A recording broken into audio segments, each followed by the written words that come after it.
Hi there, my name is Rob Daniels for Toronto Recruiters. Thank you so much for joining me today. In this video, I'll get you the latest on what you should be thinking about for the week of February the 22nd. How about we get right to it, shall we? Increased reporting for workplace outbreaks. Toronto Public Health will increase reporting of active COVID-19 outbreaks at local workplaces.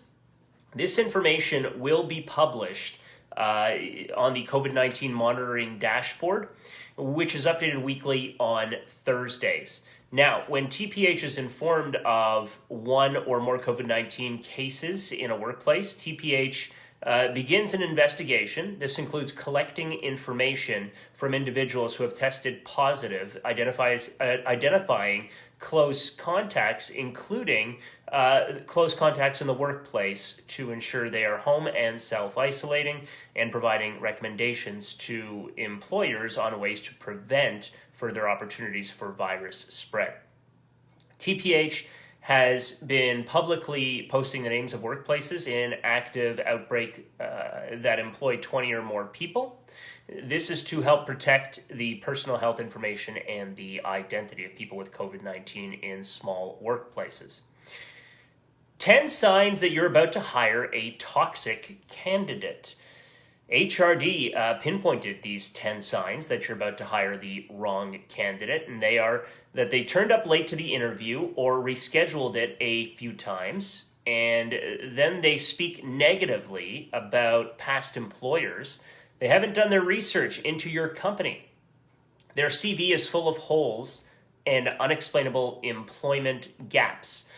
Their online presence is unsettling. They speak in an unrespectful, demanding manner. They seem unconfident in the questions you're asking. They immediately inquire about workload or vacation days. They lack the basic skills needed for the role, and they admit no personal weaknesses or faults. So there are some red flags for you right there.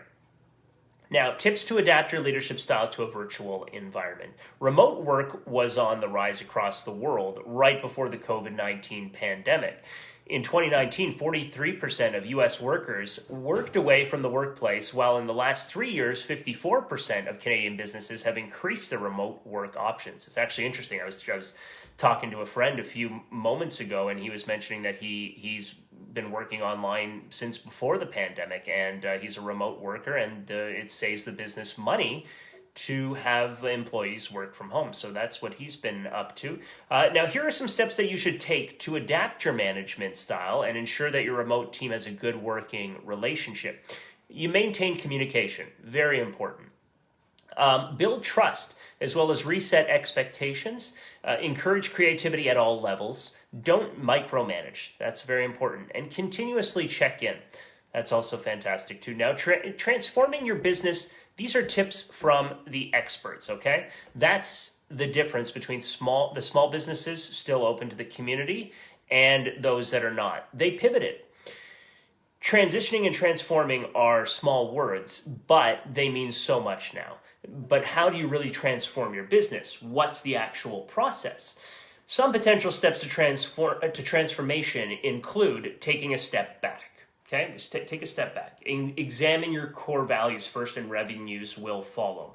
Decide what you need to get to where you want to be. Find the tools that support that direction as well. And you're going to want to build your solutions as you go. What are the most common mistakes in pivoting?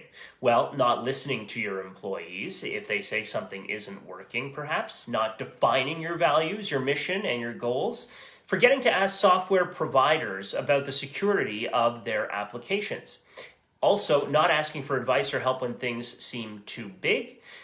Break your big decisions down into smaller ones. That's important. It makes the whole pivoting process a whole lot easier. So use what you have available, and remember, you will make mistakes. The key is to not let them demolish the future of your business.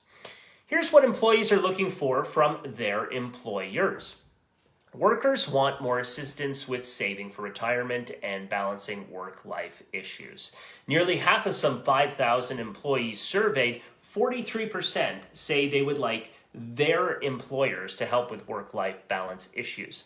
52% indicated that for more generous paid time off, vacation and sick leave at the expense of other benefits would best meet those needs. 44% sought greater flexibility in how often they work, and 40% wanted flexibility in where they work. 53%, they identified saving for retirement as the area in which they would most like help from their employers. 5 tips on managing cash flow. Now, number 1, you manage it every day. Check your bank account every day to see if there are any charges you weren't expecting. Number 2, use an Excel spreadsheet to know when there will be cash crunches for you.